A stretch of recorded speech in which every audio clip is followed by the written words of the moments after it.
Alléluia. C'est ce que j'attendais. Une mot tempête. J'avais dit au Seigneur, il faut que le mot tempête se nomme ici ce matin. Parce que le message, c'est garder la foi au travers de la tempête. Alléluia. On va ouvrir la parole de Dieu. Dans Acte 27,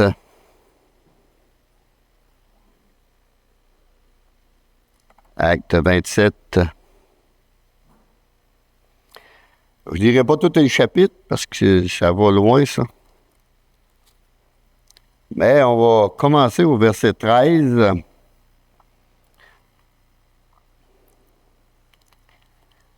Acte 27, 13. On va s'élever pour la lecture de la parole.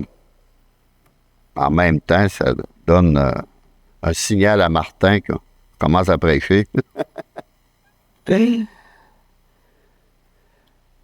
Un léger vent du sud vint à souffler. Et se croyant maîtres de leur dessein, maîtres de la situation et maîtres de tout l'avenir, ils levèrent l'ancre et côtoyèrent de près l'île de Crète. Mais bientôt, un vent impétueux, qu'on appelle Eurachylon, se déchaîna sur l'île. Le navire fut entraîné sans pouvoir lutter contre le vent, et nous nous laissâmes aller à la dérive. Nous passâmes au-dessus d'une petite île nommée Clauda, et nous eûmes de la peine à nous rendre maîtres de la chaloupe.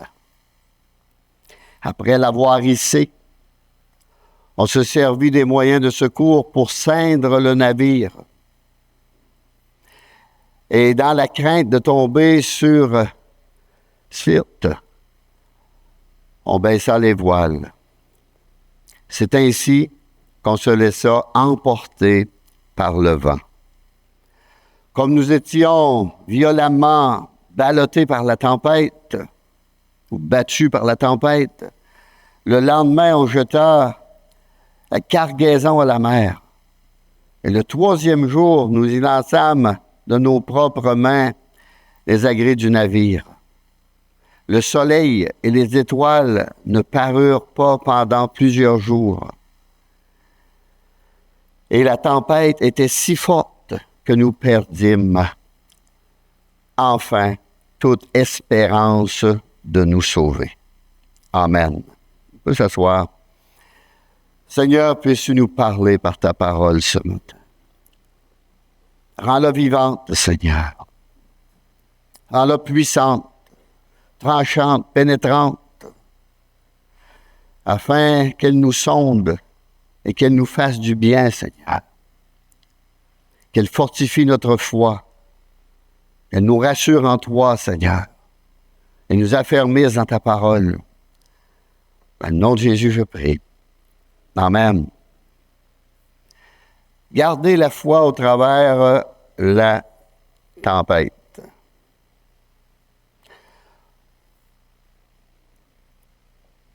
On peut dire que dans l'histoire de ce monde, les hommes n'ont eu à affronter des problèmes aussi grands et écrasants qu'aujourd'hui. Pensons au revers des drogues, de la violence qui va en augmentant, une violence de tout genre. Et le taux de criminalité qui augmente d'année en année. Hommes, femmes, enfants, tous en sont affectés. Même la moralité est en train de disparaître. Ils appellent le mal bien et le bien mal. L'immoralité, c'est pas compliqué, c'est la nouvelle moralité. Pour ceux qui ont un certain âge, là, on le réalise vite. C'est ce qui se passe quand une nation rejette Dieu et sa parole. Chacun fait ce qui lui semble bon. Il ne faut pas oublier que le cœur de l'homme est tortueux. Tordu et méchant, en d'autres mots. Jérémie 17, 9. Le cœur est l'être intérieur de la personne. Et ça comprend les désirs, les sentiments, les émotions, les pensées. Dieu dit qu'il est désespérément mauvais et corrompu. C'est à cause de cela que les êtres humains tendent vers l'égoïsme et le mal, plutôt que vers les voies justes et droites de Dieu. Un homme a dit un jour, c'est un président, « Nos problèmes nous dépassent. Quelle tempête! Quelle tempête! On est dans une tempête. » Alors, lorsqu'on ouvre la télévision, la radio, on parle de guerre, de bruit de guerre. On est dans toute une tempête. Dans le récit biblique que nous avons lu, il y a aussi une grande tempête. Nous n'examinerons pas dans ce chapitre en détail, mais nous nous arrêterons à chercher des leçons spirituelles à partir des plus grandes lignes. Fait que je vais relire à d'autres endroits tout à l'heure.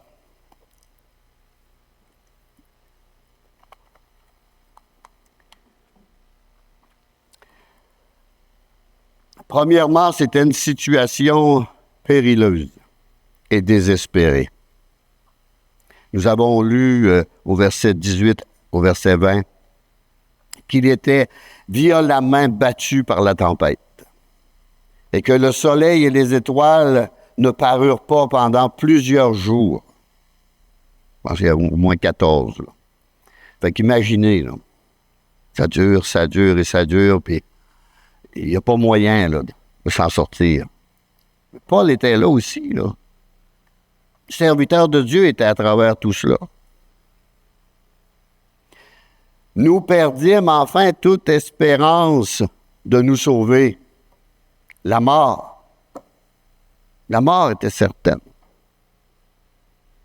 Il était certain qu'ils allaient tous mourir.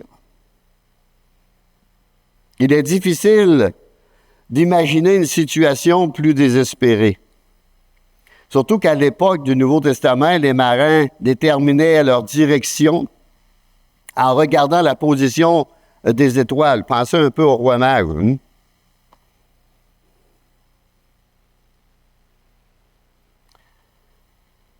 Voyons la leçon spirituelle.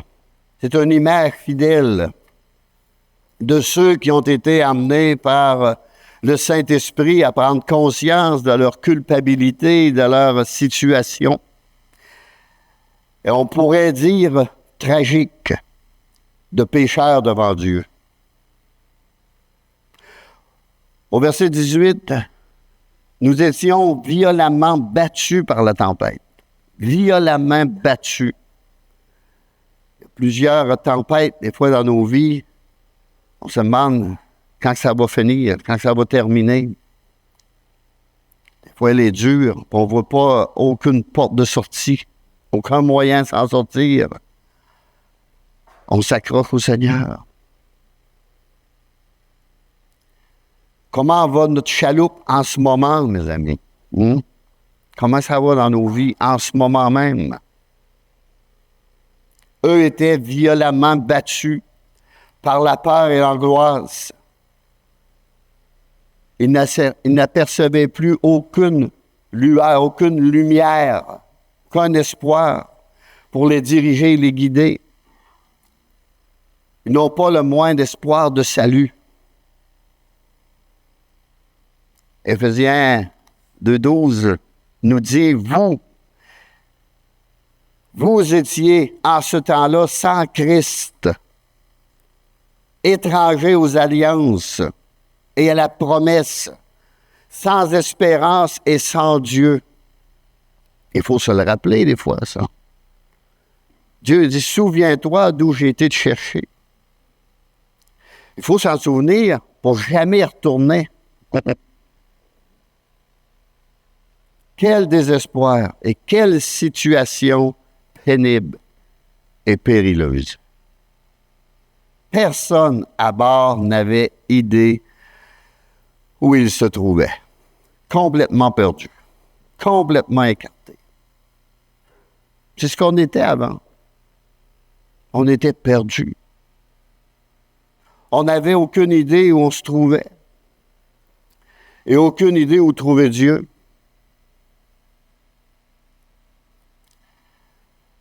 Alors, c'est ainsi qu'on se laissa emporter par le vent. On pourrait dire se laisser emporter par le vent de doctrines nouvelles et étrangères. On s'accrochait à n'importe quoi. On écoutait n'importe quoi. On croyait n'importe quoi. N'importe qui aussi. On était perdus, égarés, poussés par le vent de ce monde. Voyons maintenant une bonne nouvelle. Au verset 21 jusqu'au verset 24, on n'avait pas mangé depuis longtemps. Ça, c'est pas la bonne nouvelle, mais un peu plus loin. Alors, Paul, se tenant au milieu d'eux, leur dit, « Ô homme, il fallait m'écouter et ne pas partir de Crète, afin d'éviter ce péril et ce dommage. » Oui, il n'avait pas écouté les avertissements de l'homme de Dieu. Paul nous avait dit au verset 10, au verset 11, « Le centenier écouta le pilote et le patron du navire plutôt que les paroles de Paul. » On va écouter ce qui se passe dans le monde, les choses du monde et non la parole de Dieu. Maintenant, je vous exhorte à prendre courage, car chacun de vous ne périra, aucun de vous ne périra. Et il n'y aura de perte que celle du navire. Pour eux, c'était la mort, là. Un ange du Seigneur à qui j'appartiens et que je sers m'est apparu cette nuit. Et il m'a dit, Paul, ne crains point. Il y avait de quoi à craindre, là. Mais le Seigneur intervient.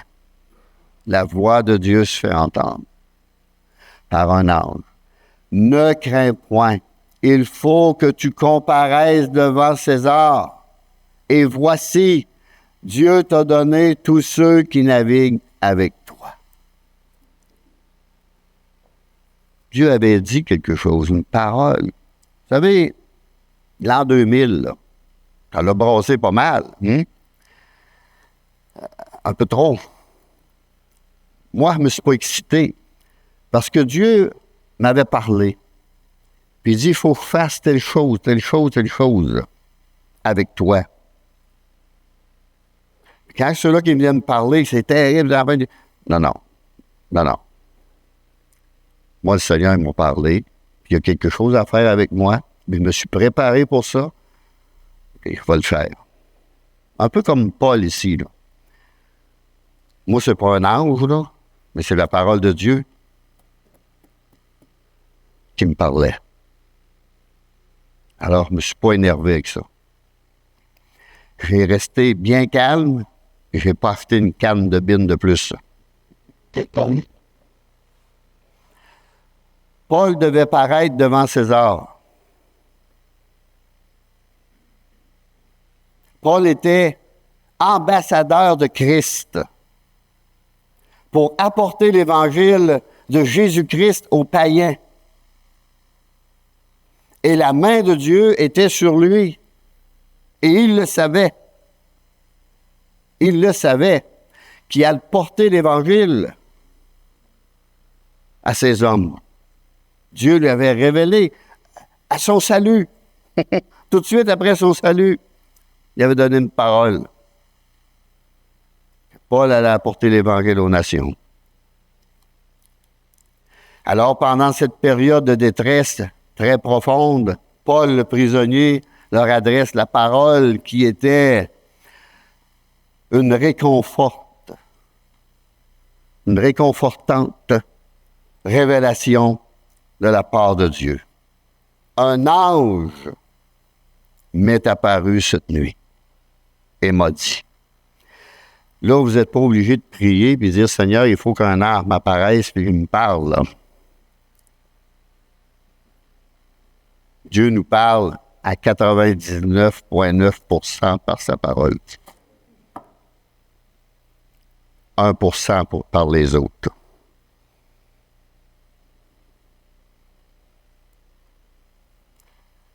Un ange m'est apparu cette nuit et m'a dit, Paul, ne crains point. C'est sûr que Paul était humain. Il y avait une certaine crainte.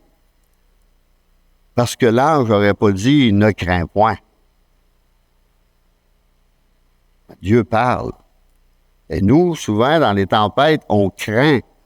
C'est la première chose qu'on fait, on craint. On a une crainte en dedans de nous. On a une peur, une certaine peur. On ne connaît pas l'avenir, on ne sait pas. Dieu t'a donné tous ceux qui naviguent avec toi. C'était tous des païens, là. C'était devenu l'Église de Paul. Dans Jacques, chapitre 5, verset 16. Allez. Jacques 5, 16.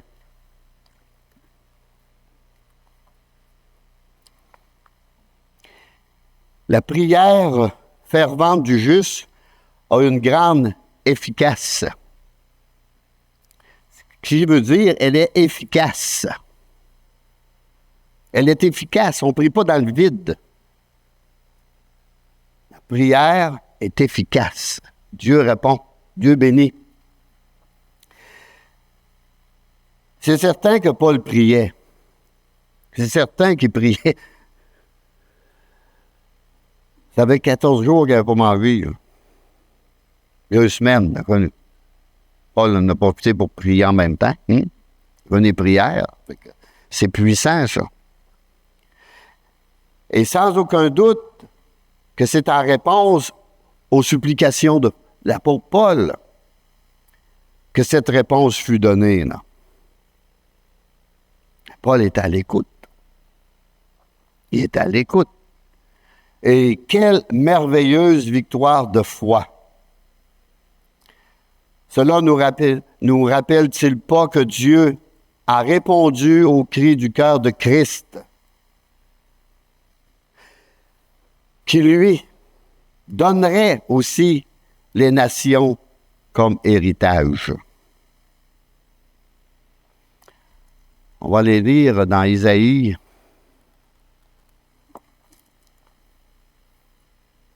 Dans Isaïe 53,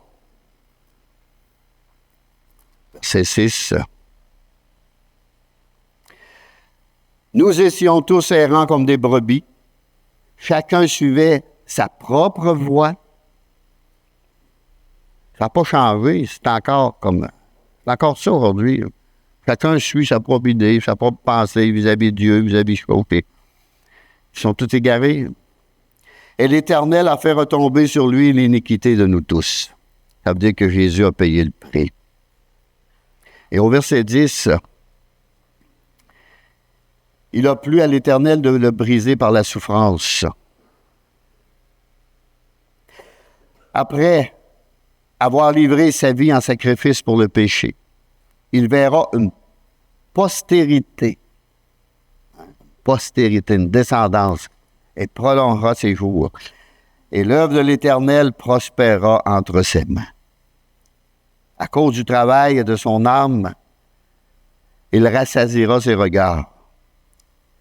Par sa connaissance, mon serviteur juste justifiera beaucoup d'hommes. Et ça, partout dans le monde. Partout, toutes les nations. Et il se chargera de leurs iniquités. C'est pourquoi je lui donnerai sa part avec les grands. Il partagera le butin avec les puissants. Parce qu'il s'est livré lui-même à la mort et qu'il a été mis au nombre des malfaiteurs. Parce qu'il a porté les péchés de beaucoup d'hommes. Ils disent toujours beaucoup dans la Bible. Parce que c'est ceux-là qui en veulent du salut. C'est pas tous. C'est tout le temps beaucoup. Beaucoup. Il est mort pour tous. Mais c'est pas tous qui l'acceptent.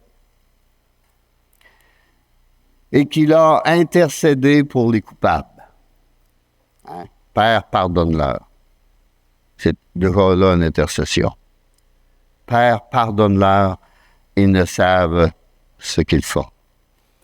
Alors, tous ceux qui naviguent sur le même navire que Jésus-Christ lui seront donnés pour l'éternité.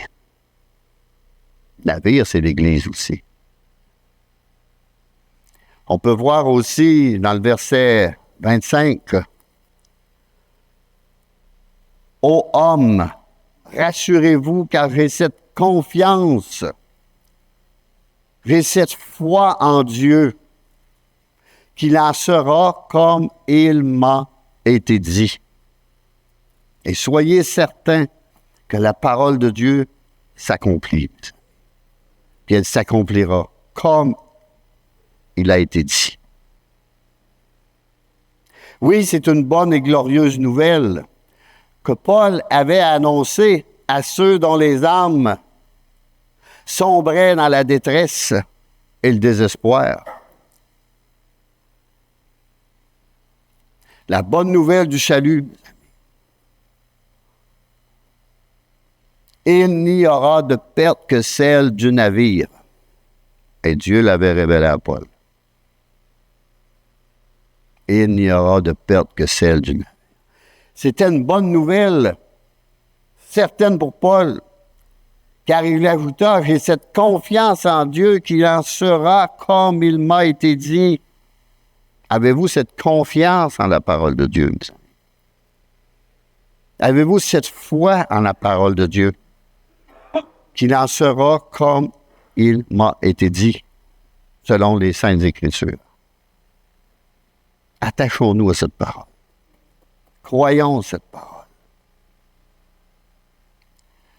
Paul n'est pas rempli de doute, de crainte, de désespoir. Non, il croit. Il croit, il s'appuie sur la parole qu'il a entendue. Il en sera comme il m'a été dit. Tel est l'Évangile de Dieu. Tel est l'Évangile de Dieu pour tous ceux qui, comme Paul, l'ont reçu comme une révélation de la part de Dieu. C'est grand, là. Nous, il faut toujours s'en remettre à notre salut, à notre expérience de salut, la nouvelle naissance, pour ceux qui sont nés de nouveau. Là, on revient à cette expérience-là. On ne peut pas nier qu'on n'est pas né de nouveau. Avant, on était aveugle. On vivait dans les ténèbres. On vivait dans le mensonge, dans le blasphème, dans le vol et n'importe quoi. Dans la tricherie, la tromperie. Mais Dieu s'est fait connaître. Et là, on a reconnu qu'on était des pécheurs. Et Dieu nous a donné son esprit. Et lorsque l'esprit est venu en nous, on ne peut pas nier ça. On ne peut pas nier notre expérience de salut, de nouvelle naissance. C'est pour ça que c'est très important de naître de nouveau. Et non une religion, et non essayer de suivre une religion pour apprendre des versets par cœur. Là. On ne peut pas nier ça. D'aucune façon. Et on ne peut pas nier que nos yeux se sont ouverts et on a commencé à comprendre les Saintes Écritures. Avant, on ne comprenait rien, à peu près rien, là. Et là, tout à coup, nos yeux se sont ouverts.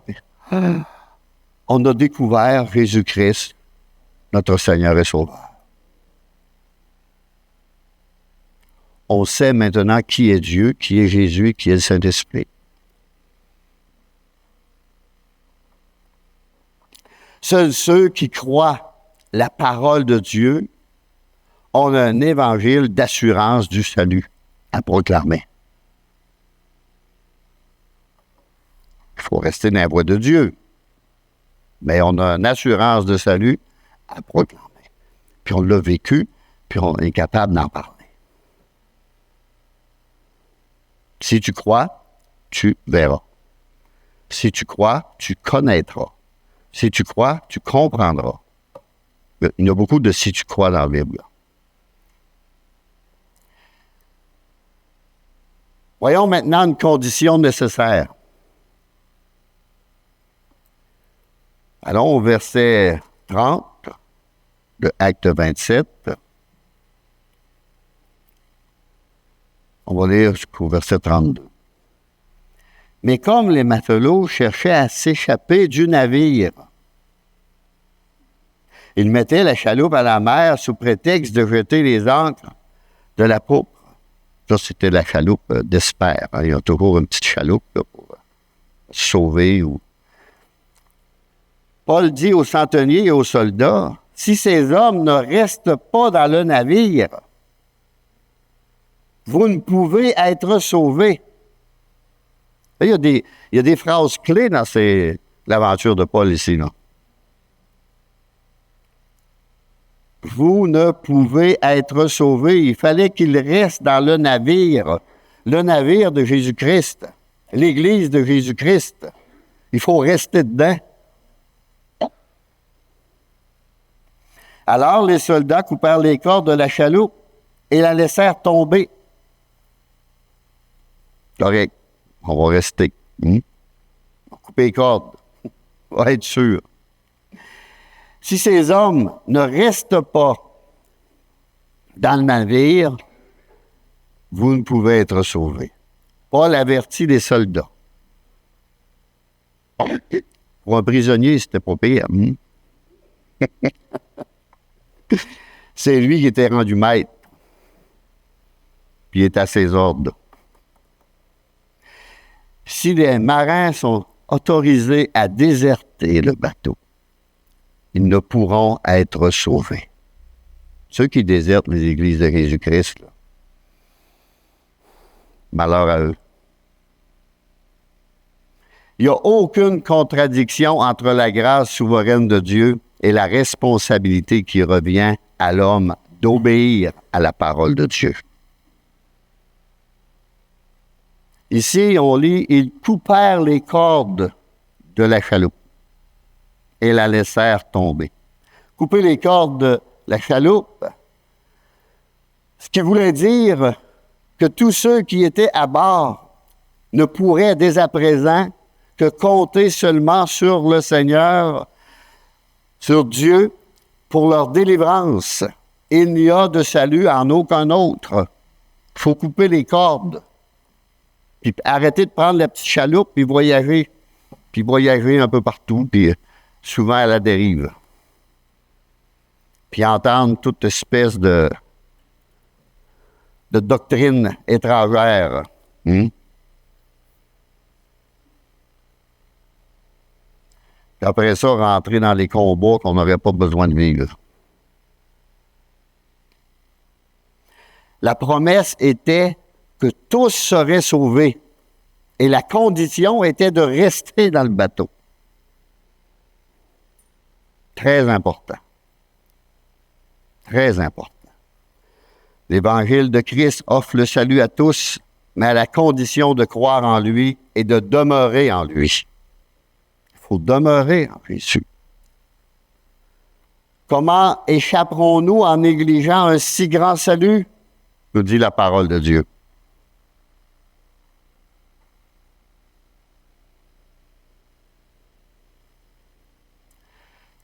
En ne restant pas dans le bateau.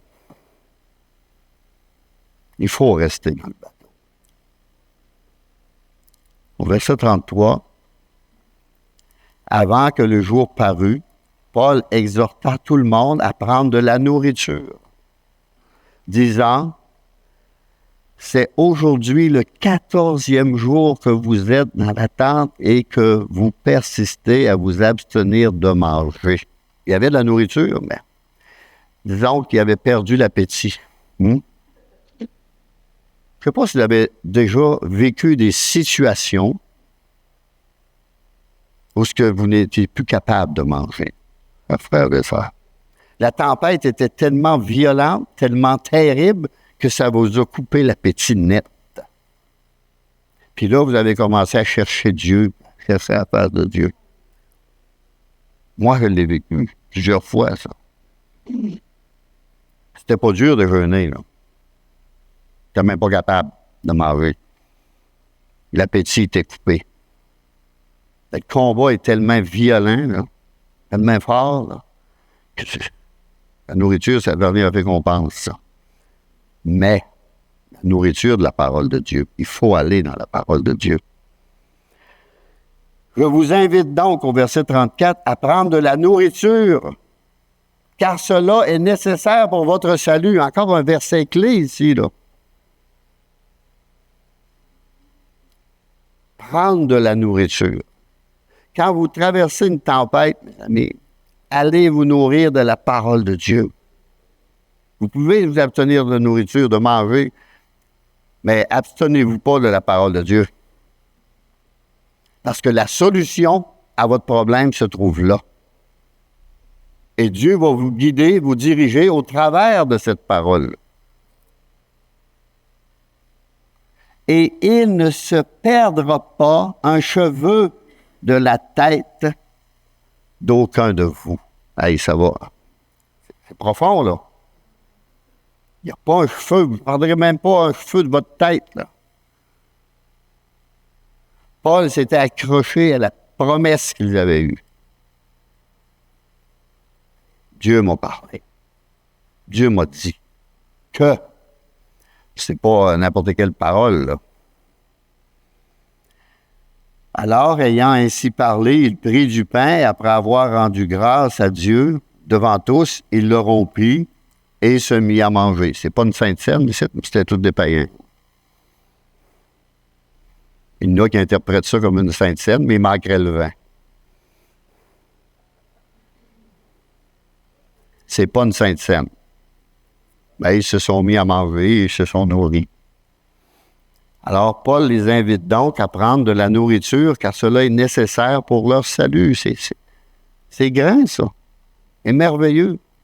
Aucun berger n'aurait pu être plus attentif à son troupeau que Paul ne le fut envers ses 275 compagnons de voyage.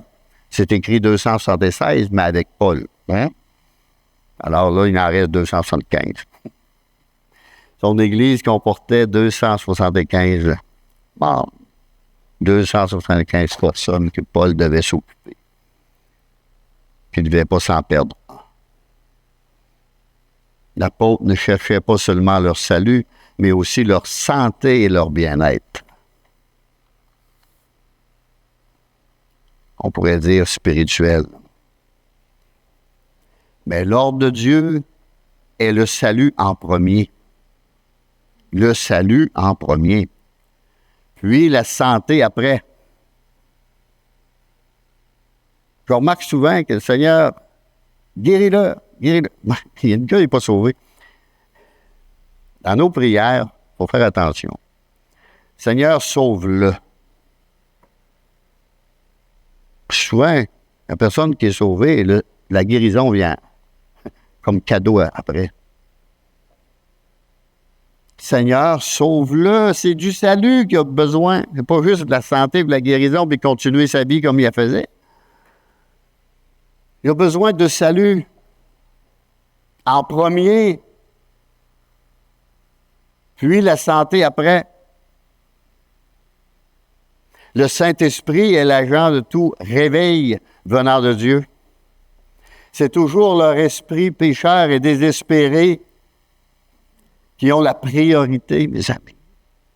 Et nous aussi, dans nos prières, il faut faire cela. Seigneur, sauve-le, sauve-le. Ou emmène-le à comprendre. Emmène-le au pied de ta croix. Emmène-le à saisir ton salut. On peut saisir le salut sans être sauvé. On saisit le salut. On sait qu'on a un choix à prendre, une décision à prendre. C'est à nous. Dieu nous reste libre là, dans ça, là. Tu es libre de choisir ou de refuser, mon homme, mais si tu refuses, tu sais que tu es mort. Puis si tu acceptes, tu vas avoir la vie. Moi, tous ceux que j'ai priés, comme cela, Dieu les a emmenés à prendre un choix. Au pied de la croix. Et là, la personne savait. On ne peut pas sauver personne de force, là, puis Dieu non plus, là. On est libre. Amène-les au pied de la croix. On peut dire influence-les, par exemple, à faire le bon choix. Éclaire-les à faire le bon choix. On doit noter que manger aussi bien que rester était une condition de leur salut.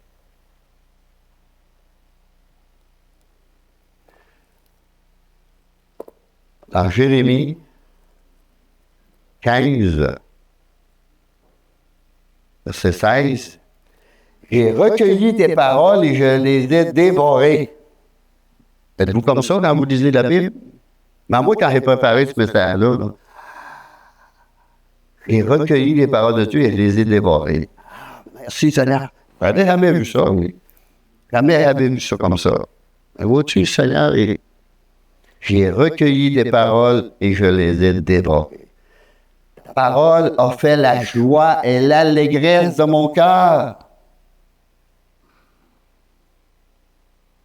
Car ton nom est invoqué sur moi, Éternel, Dieu des armées. Ça fait la joie. Avez-vous déjà eu une révélation en train de lire, puis tressailler de joie au profond de vous-même, là? Devant une parole que le Seigneur vous a donnée, là, que vous aviez à peu près jamais compris, puis là, je me souviens de ma belle-mère, mère de mon épouse, là. Ça faisait 1 an qu'elle était à venir à l'église. 1 an. Assistait à toutes les réunions de prière, les réunions d'études, toutes. Au bout d'1 an, elle entend dire « Viens de comprendre, viens de comprendre, viens de saisir le salut. » Moi qui pensais qu'elle l'avait saisi, là.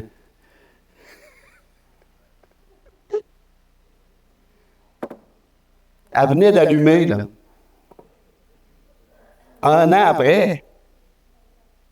1 an. Après être assis dans l'église, de M. partout. Puis, quand elle l'a entendu dire « Viens de comprendre », je m'avais assommé. Non, elle n'avait pas encore saisi. Elle l'a saisi peut-être d'une façon encore beaucoup plus profonde. Là, elle a vu son sauveur face à face dans la Bible.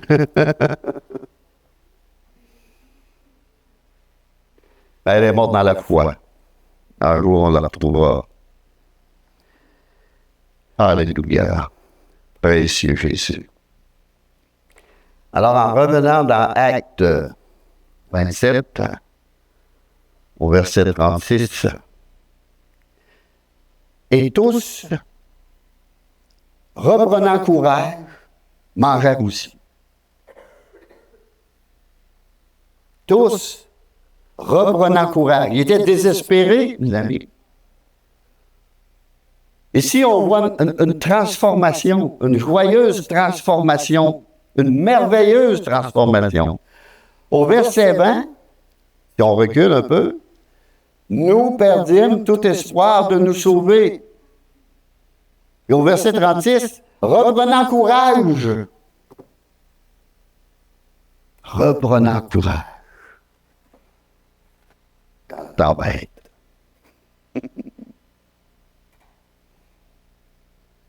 Qu'est-ce qui a produit cette différence? Qu'est-ce qui a produit cette différence? La promesse du salut après qu'ils aient eu l'assurance qu'aucun d'eux ou qu'aucun d'entre eux ne périrait. Ils furent capables de manger et avec un cœur rempli de joie. La nourriture va être bonne parce qu'au bout de 4 jours, elle est toujours bonne. Mais il ne faut pas trop en prendre. Parce que l'estomac ratisse. Alors, il en est toujours ainsi pour ceux qui, par la foi, reçoivent la promesse de Dieu en Jésus-Christ. dans Actes 16, 31. Crois au Seigneur Jésus et tu seras sauvé, toi et ta famille. C'est bien entendu qu'il fallait que la famille l'accepte aussi. Mais si c'était des enfants, là, le père avait autorité, puis il suivait le père. Moi, je crois à ce verset-là, tu vas sauver toi et ta famille.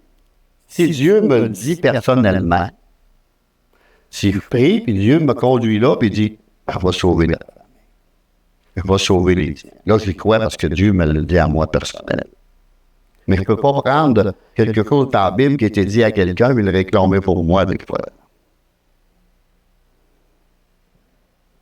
Parce qu'on a un choix libre. Un choix libre. Il faut prier pour eux. Et ils lui annoncèrent la parole du Seigneur, ainsi qu'à tous ceux qui étaient dans sa maison. Ils ont tous entendu la parole de Dieu. La famille a entendu la parole de Dieu. Après ça, on continue dans les eaux du baptême. Si on va dans le psaume 40, psaume de David, heureux celui qui s'intéresse aux pauvres. Excusez, je suis rendu dans 41, je vais aller dans 40. Des fois, le haut des vers nous trompe, là. Mais c'est encore un psaume de David. J'avais mis en l'Éternel mon espérance, mon espoir, ma foi, ma confiance. Et il s'est incliné vers moi. Il a écouté mes cris. Il m'a retiré de la fosse de destruction. La fosse de destruction, chez les membres, est grande, la fosse. Du fond de la boue. Puis des fois, c'est où est-ce qu'on était rendu dans nos vies, personnellement, enfoncé. Vous savez que Joseph était sauvé du fond du puits. Hein? Et nous aussi, des fois, on a atteint le fond du puits, puis il n'y a plus d'espoir. Là. Eux n'avaient plus d'espoir. Là.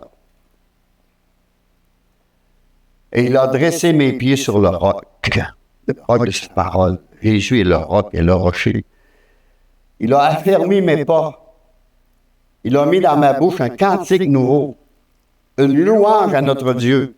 Beaucoup l'ont vu et ont eu de la crainte, et ils se sont confiés en l'Éternel.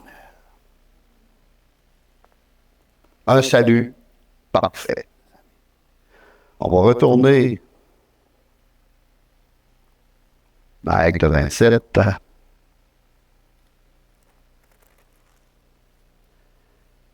Et le reste, vous pourrez tout le lire à la maison. Verset 42. Ici, les soldats, écoutez, là, après toutes ces choses merveilleuses, là, vous savez, la vie chrétienne, c'est un combat. Hein? Imaginez Paul, il vivait tout ça. Là. Les paroles de Dieu, ici, naufrage. Seigneur, qu'est-ce qui se passe? Je m'envoyais à Rome, là. Je pensais qu'elle allait aller là, moi. Je prenais le navire et je m'en allais là direct. Ah non. Des tempêtes. Et on ne peut pas empêcher des tempêtes dans la vie d'arriver, puis dans nos vies non plus. Alors les soldats furent d'avis de tuer les prisonniers. Paul dit, ouais, on ne peut pas que personne meure. Puis là, ils veulent tuer les tuer. Ça, c'est le diable hein, qui s'en mêle. De peur que quelqu'un d'eux ne s'échappe pas à la nage. Mais le centenier qui voulait sauver Paul, ben lui, il étudiait Paul depuis le début, là, puis hey, cet homme-là, c'est pas n'importe qui, là. Les empêcha d'exécuter ce dessein. Mais là, imaginez, mettez-vous dans la peau de Paul, là. Paul était un prisonnier aussi, là. Il allait mourir avec, là. Là, c'est comme si les autorités se reviraient contre lui, puis là, il va mourir. Mais il s'est accroché à la parole du Seigneur. Il ordonna à ceux qui savaient nager de se jeter les premiers dans l'eau pour gagner la terre et aux autres de se mettre sur les planches et sur les débris du navire. Et ainsi, tous parvinrent à terre sains et saufs. Mais il ne faut pas oublier le dernier combat, là. On va tous les tuer. Aïe, aïe, aïe. Tous parvinrent à terre sains et saufs. Pas de la même manière, pas en même temps, mais tous ont bénéficié de l'accomplissement de la même promesse de salut. Ici, là, on a tous des témoignages différents. Tous des témoignages différents. Tous des chemins différents qui nous emmènent au salut. Tous des débris différents. On s'est appuyé pour nous emmener à Dieu. Encore une belle image, là, dans cette parole. S'il n'avait pas obéi, et s'il n'était pas resté sur le navire, il n'aurait eu ni planche, ni débris pour les emporter jusqu'au rivage. Il n'y aurait pas eu de ça. Puis il y en a beaucoup qui se seraient noyés. Il fallait qu'ils restent sur le navire. Il est toujours sert de croire Dieu et d'obéir à sa volonté. Quiconque croit en lui ne périra pas, nous dit la parole de Dieu. Christ ne prendra aucun de ceux que le Père lui a donnés. Ne perdra aucun de ceux que le Père lui a donnés, dans Jean 6, 39. D'une manière ou d'une autre, tous arriveront sains et saufs dans la patrie céleste. Mais la parole de Dieu dit, comment échapperons-nous si nous négligeons un si grand salut? Ici, il fallait qu'ils suivent les directives. À tout prix. Et je termine par un verset dans Hébreu. Je vais terminer juste une fois. Dans Hébreu 2. Et on va lire le verset 1 jusqu'au verset 3. C'est pourquoi nous devons d'autant plus nous attacher aux choses que nous avons entendues, de peur que nous ne soyons emportés loin d'elles. Par le vent. Car si la parole annoncée par des anges ont eu son effet, et si toute transgression et toute désobéissance ont reçu une juste rétribution, comment échapperons-nous en négligeant un si grand salut, qui, annoncé d'abord par le Seigneur, nous a été confirmé par ceux qui l'ont entendu, les apôtres, puis avec beaucoup de signes de prodiges et de dons spirituels, au verset 4.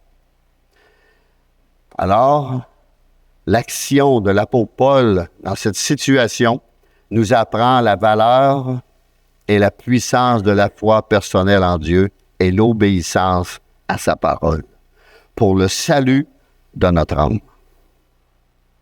Il faut rester dans le navire. Il faut rester dans le navire et prendre de la nourriture. Prendre de la nourriture. Car cela est nécessaire pour notre salut. Alors, je vais terminer sur cette note. S'il y a des personnes ici ce matin qui ont besoin de prière, qui sont peut-être en train de vivre une tempête ou une situation terrible, alors je vous demanderai de venir en avant, on va prier. Je demanderai au conducteur de chant de revenir avec les